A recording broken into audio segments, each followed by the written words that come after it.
Guys, coming back for The Walking Dead Season 6, Episode 12, not tomorrow yet, and I was really looking forward to this episode, especially since, like I said, The Walking Dead's really been on the streak lately, and this really was a crazy episode. I mean, definitely it looks like next week things are going to get even crazier, but damn, I mean, this really...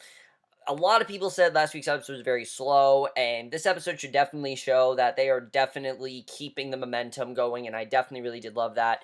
Um, but before I start this review, I did want to tell you guys that this probably is going to be one of my last reviews for a little bit. Not for a while, but if you guys don't know, this whole week is a very crazy week for me. My school musical is going to be happening all week. I have very long rehearsals, and I don't know how long they're going to be. So because of that, I'm probably not going to be able to get as many reviews out. And, you know, I'm not going to lie. It's a very tiring show. It's late. We're doing Les Mis for our school musical. It's a very tiring show, and I get very tired. That's one of the reasons why I haven't been putting reviews out as much lately.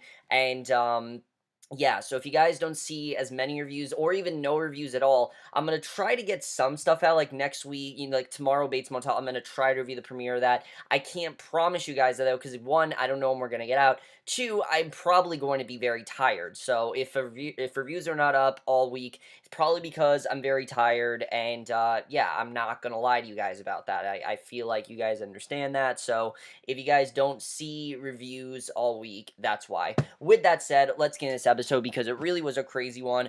I like that we saw Carol in this episode because I've been wondering where Carol and Morgan have been since, you know, the whole massacre with the walkers and whatnot, and Jesse's death and things like that. We haven't seen them since then. We finally saw Carol and Morgan in this episode. We start right from Carol's perspective, which I really love. She picks from the cans in Alexandria. Outside the walls, she takes down a walker. Back at home, she gets dressed after a shower. Later, she bakes acorns in her kitchen, and in the street, she hands out cookies to various Alexandria residents as kids run around playing. Finally, she arrives at Tobin's, gives him some cookies, who's hesitant to accept them. He does and eventually tastes them and says that they're the best beet and acorn cookies he's ever seen, he tells her. Someone yells they're back, and the RV pulls into Alexandria, and basically, they've now come back, and Sasha and Aaron are the first to greet them. Rick tells Sasha to grab Olivia to inventory their new supplies, and then tells everyone to meet him at the church in an hour, and he tells Carol that they're gonna have to fight. She looks their last cookie as Rick drives away, basically realizing she can't just be this homemaker anymore. She needs to fight, she needs to get into it, and I think she knows that. And, of course, you know, she's not actually a homemaker. That's who she's been hiding as, and she can't really do that. So Morgan approaches Carol from behind, tells Carol it's been weeks since they talk, and he asks her why no one told Rick about Morgan keeping the wolf, because that was probably something that they should have known, and no one really knew about it. And Carol wants to forget it and move past it, and Morgan urges her not to cover for him, because in doing so, it's like she did it too, but she insists that it's not like that. She walks past Sam's grave, and we see that she left a cookie on it, which is kind of sweet, but also kind of disturbing. I thought that was a good way to show where Carol's been and things like that. Definitely showed that we're looking at a changed Carol who doesn't really have grudges against anyone. I like seeing that. So later, Rick explains the hilltop situation, the community gathered in the church, and of course, he doesn't really know what to do. He explains they'll have to fight the Saviors before they find them because they'll find them eventually, and Rick insists that this is the only way to be sure they'll win a fight with this group, because obviously, they could tell that the Saviors really are putting up a fight, and obviously, they're willing to fight, but they don't want to, but if they have to, then they have to. So Morgan looks very skeptical. Rick wants to know if anyone objects. Everyone looks around at one another and then back at Morgan, who stands up, and he's questioning if Rick is sure that they can beat Negan, and Rick is. And of course, they don't really know how dangerous Negan really is. I mean, Rick is thinking, okay, this is not gonna, you know, this will be fine, we'll be able to beat him, which shouldn't be a problem, but everyone else is not sure, and Morgan says that telling him is all they have to do and give them a choice. Rick says that in doing that, they'll be giving up their advantage, and Rick asks the group if anyone else wants to talk to the Saviors, and Aaron stands up and says that he won't let another event like the Wolves happen again. Rick says it's settled then, concluding that they just kill them all, and that's what they plan on doing. So Carol lies awake in bed and rises up to open a notebook. She's trying to keep count of how many people she's killed and circles the number 18. So she's now killed 18 people, which I thought this was kind of interesting when we found this out. So she kind of has this notebook keeping track of how many people she's killed. Now, why exactly she does this, we don't know really what the significance of it is. Like, you know, is there a certain amount or something? I don't really know, but I just thought it was interesting to see. I like that we got more development with Carol. It's something I think the show's doing really well. Like, I think something the show's been doing really well this second half is focusing more on character and less on just mindless action, which this episode definitely didn't do. There is action in this episode, a lot of it actually, but it felt necessary. So Maggie and Glenn then sit together, discuss things. Maggie's going to stay on the perimeter to keep watch because it's the safest option. Obviously, she's pregnant and it's just safer for her to stay there. And Maggie feels responsible for the deal having negotiated with Gregory. And I can understand why Maggie feels, like she's the one to blame for this, because she was the one talking to Gregory. She was the one that offered the deal to him. And she kind of feels like this is her fault that they have to fight. And she's obviously really worried. And I can totally understand that. So Carol walks down the street smoking. Tobin asks for a smoke. She sits with him. He smokes her cigarette. And Tobin admits he's worried about Carol going with the group on their hunt for the saviors. He's scared of the things she can do. And he credits to her being a mom. That's how she can do the hard, scary stuff. And he tells her that she's something else to him, though. And they share a kiss on the stairs. And it seems like Carol and Tobin are going to get closer. And it's very interesting to see. And I've heard people complain about her and Daryl not being together. But I don't know. I've always seen her and Daryl as just friends. Her and Tobin, this is interesting for her to actually have a love interest. And, I thought that Carol would try to push people away, but it really does seem like Carol is at a point where she's ready to have a love interest, and I like seeing that. It's really good character development for her character, and I like that. So Aaron was unpacking in his room. He tells Rosita that he's leaving. She asks why, and he replies that it happens. And we knew that this was coming because, of course, when he was talking to Rosita, he saw Sasha. And when she asks why, he says, "Why are dingleberries brown? It's just the way shit is." And concludes with, when he first met her, he thought that she was the last woman on Earth, and now she's not, and he leaves. And that's true. I mean, think about how Abraham, Eugene, and Rosita are. They thought that they were the only people standing. And now that he knows that there's other women out there, he doesn't really need Rosita anymore. And she cries. Eugene looks on eating a cookie, wearing a shirt that says Virginia's for lovers. She slams it as he offers her a cookie. And it was quick, but it makes sense.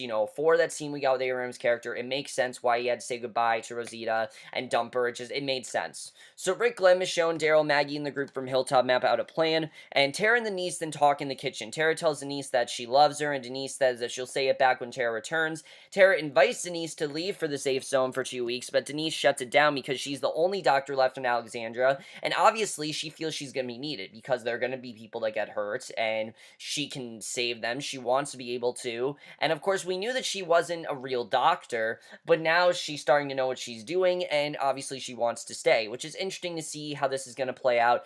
I really do see the worst for Tara and Denise. Like, the way it's going, it really does seem like these two are probably going to break up, and I really do see that happening.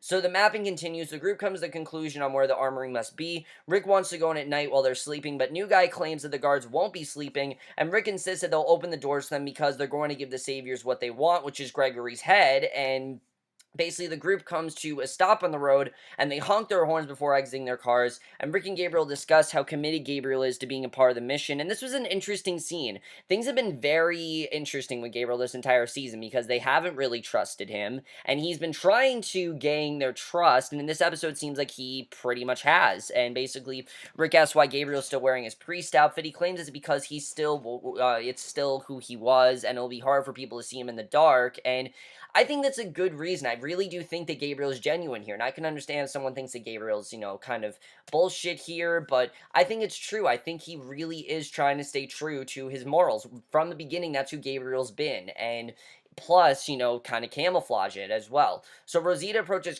Carol and brings up Morgan being the one to try to talk everyone out of this plan, and she's worried about Morgan being there and them keeping Morgan's secret because, they haven't told anyone about what Morgan tried to do with the wolf, and if Rick finds out, he'll probably try to get Morgan away from the group because knowing Morgan, let that wolf survive, obviously threw a huge wrench into their plan, and is part of the reason why things got as crazy as they did.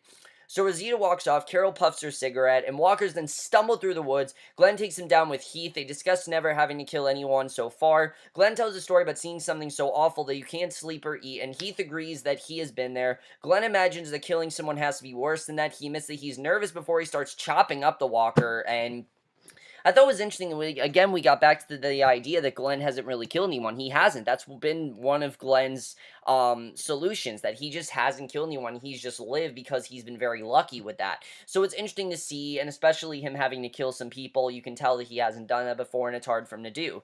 So the group meets near the convoy. They have their walker head in a crate, and Rick explains the plan and tells everyone that this is how they eat. They roll out at midnight, and Carol asks Rick why Maggie's there and insists on staying back with her, claiming Maggie shouldn't be out there in the first place because, of course, she's pregnant and the baby and everything, and it's just not safe.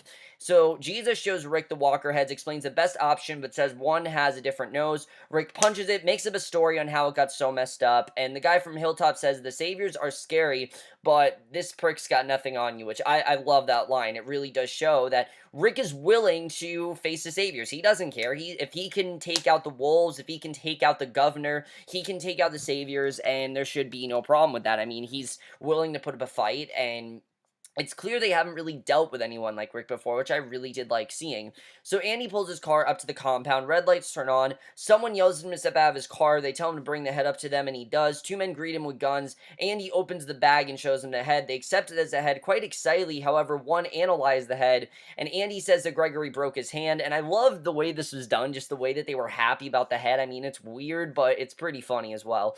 The man holds the head up to next to his own, moves its mouth and talks for it, and he accepts the offering and tells Andy he can bring more stuff home, and goes inside, leaving the other man outside whistling. Daryl then kills the man, they move his body away, the man brings the hostage out, Michonne kills the remaining guard, and the group swiftly enters the building, and they split up and raid the place quietly. Rick opens the door, Daryl looks inside, Rick leads the way, he finds a man sleeping, sticks his knife in the man's head, and Glenn and Heath find another room with a couple of men inside. Glenn draws his knife, approaches one, they're both very hesitant, and Glenn kneels down beside the man, drives his knife into the man's head, he tears up and breathes heavily. This is the first time that Glenn's really killed anyone. Obviously, this is very hard for him to do, and he's about to do the same. Glenn does it for him because he just can't bring himself to kill someone else, and you can understand why this is really hard for Glenn to do. I mean, again, like I said, he's a man that's had his morals, and he hasn't killed anyone, and this is just something that Glenn doesn't want to do.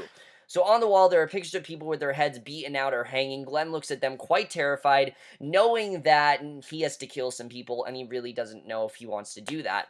So outside, Tara asks Gabriel if he's still a priest. Gabriel says that Rick and Carl taught him about guns and how to contribute, but he's still a priest, and that's just who he's gonna be. I mean, you know, they've kept who up they are. Like, for example, Denise is still a doctor in this world, and that's still who they are. And, you know, if Gabriel still wants to be a priest, let him be a priest. And Tara confessed to Gabriel that she lied to her girlfriend this morning, and I like that this was, you know, basically Tara's ability. You know, Tara was able to confess to Gabriel because he's a priest, and I like the way this was done. She tells Gabriel that she lied to her girlfriend this morning, telling her that she loved her to cover something up. Gabriel asks what she was covering up, and Tara says that she told Denise she had never done something like this before. Jesus asks if she loves Denise, which she does, so Jesus says that she knows what she's fighting for. She's fighting for Denise, and she shouldn't worry about it. But like I said, I really do feel the worst for these two, because it seems like Tara and Denise just want very different things, but Tara does still love her, and so it's very complicated between those two right now, and it's interesting to see where that's going to go. So Sasha finds a door that she can open. A man walks out from another door, slices Abram, and Sasha stabs him, but he sounds an alarm. Maggie and Carol rush to help, but Carol insists that Maggie shouldn't be there. A walker approaches. Carol kills it and tells Maggie she has to stay behind. And Tara tells Jesus that they need to go. Eddie drives back to the hilltop. Jesus insists that no one will see him, and he rushes in. And inside, Rick goes down Saviors with guns down Saviors with a machine gun. He, Michonne, and Daryl rush down a hallway, and this was a really crazy scene. I mean, they just start taking out Saviors one by one here. Aaron then hides in a hallway, eventually kills a man. He opens the door, and a man raises his gun at him. Rosita guns are down, and a gunfight ensues in the hallways. Tara sees people trying to flee. She guns them down, and it seems like they've taken him out with no problem, really. But you can tell that, obviously, there's more coming. I mean, they think that this is good, but there definitely is more coming. So Heath and Glenn shoot their way out as Aaron and Abraham kick in a door. Abraham finds a room growing weed, and Glenn and Heath find the armory, lock themselves inside. They pick up machine guns, unload at the door. Heath carefully opens the door, and they see the pile of bodies they just shot down. One man raises a gun to them, but Jesus puts him down, and outside, Gabriel finds an injured man with a gun to his head, and he cocks his rifle, tells him to drop the gun. The man questions whether or not he'll actually kill him, and the man tells Gabriel that they're all dead, and Gabriel shoots him down, and that last line of the man saying that you're all dead, I think he's basically saying, look, if you killed us, we're definitely going to come after you. And I don't think they're really thinking about that now, because obviously they just want to take down the saviors. But you can tell that there definitely are more out there that are allied with them, and they're definitely coming after them. You definitely see that in this episode. So the next day, Rick and the group leave the compound. Glenn invites Heath back to the safe zone. Heath declines the invitation, and everyone hugs upon returning, basically thinking that they've succeeded. They don't really think that this has gone wrong at all. They think, okay, we did this, everything's fine, and we took out the saviors, we've made the trade, now we can get the crops that we need, because obviously, remember, this whole trade was, you kill the saviors for us, and we'll give you the crops that you need. That basically was what the trade was. So Heath ends up declining the invitation, and everyone hugs upon reuniting, and why do I think Heath doesn't want to go back to the safe zone? Maybe it just isn't the same for him. I think Heath, he was just someone that this isn't the same for him, and everyone hugs upon returning. And it's a good scene. I like seeing everyone reuniting and them succeeding for a change, but you don't know if they're going to get out of this easily. Morgan is soldering something together back into Alexandria. He breaks down crying, and he's really upset because, again, remember, he initially didn't really agree with this mission, and he kind of was opposed to it, and because of his morals, I think that's why he's really crying about this. So Rick and Michonne then talk outside, and she says she's wondering which was Negan, because clearly, Negan was one of those guys, and they catch someone who's trying to escape on Daryl's bike. Rick draws his gun, a radio sound orders them to load their gun, and we realize that they're talking to Rick, and this was a very crazy scene here. They're saying to lower his gun. Rick orders them to come out, but the woman on the radio tells them they won't come out, but they have a Carol and a Maggie. So basically, Carol and Maggie have now been kidnapped. We don't know where they've gone, and obviously they are definitely in for revenge, and that's basically how the episode ends. So overall, guys, a really strong episode. There were a lot of things I definitely really did love about this episode. First of all, like I said, I really love seeing Carol again. I like where they're headed with that, but you can tell that definitely something bad has happened to Carol and Maggie. Carol even told Maggie it's not safe for her to be on this trip, and you can tell they've been kidnapped, and it looks like it's gonna get crazy next week. I mean, this woman that's kidnapped them really seems very skilled in doing this kind of thing, and really does seem like a genuine threat to Rick and the group. And like I said, I really do think Rick thinks he can take them all out when he can't. Like, there are definitely people that they didn't take out, and they're gonna multiply, and we know, like Jesus said, there are a lot of people working for Negan. This woman clearly is working for Negan. You can tell how Negan's gonna get to Rick, definitely. So, definitely very interesting to see where that's gonna go, and it really does seem like this is gonna be hard to do. I mean, they've kidnapped Carol and Maggie, and they don't know where they are, so obviously they're gonna try to get them out, but they don't really know what to do here. That's gonna be very interesting to see, and I'm definitely looking forward to seeing where they're gonna go with that. I like seeing the character development with Gabriel. I think they're doing a very good job with it, because the thing with Gabriel is that he has first come across as this priest, this priest that was very shady, and now he's really proven his worth, and I think he did a very good job at showing where his loyalties are, and I really like the way that was handled. Really good stuff with Gabriel in this episode. But let's talk about Morgan, because Morgan's in a very tough position. I mean, he knows, what happened with the wolf, but nobody else knows. And, Carol and Rosita right now are saying that they're not going to tell anyone, but obviously he's very worried that it's going to get leaked. And I feel like at some point they've got to find out. This has got to be something that they talk about, because if Morgan's going to continue to cry about it and be really upset and feel like he shouldn't be part of these missions because he knew what he did, I can understand that, and they definitely need to find out at some point. I really feel like at this point, Morgan's just going to straight up confess to Rick. I could honestly see him doing that, given the nature of who Morgan really is, things like that. I could really see him just saying to Rick, look, this is what I did, and I'm sorry, but this is why I had to do it. And I think if he tells Rick why he had to do it, I think Rick will definitely understand because of that. I like seeing Glenn have to kill someone this episode. I mean, you can tell that this is very hard for him to do, but I like the way that was done. You can tell why Heath kind of declined the invitation, because now he knows that this is what he has to do, and he really doesn't want to have to do it. So, very interesting to see. I like the way that was done.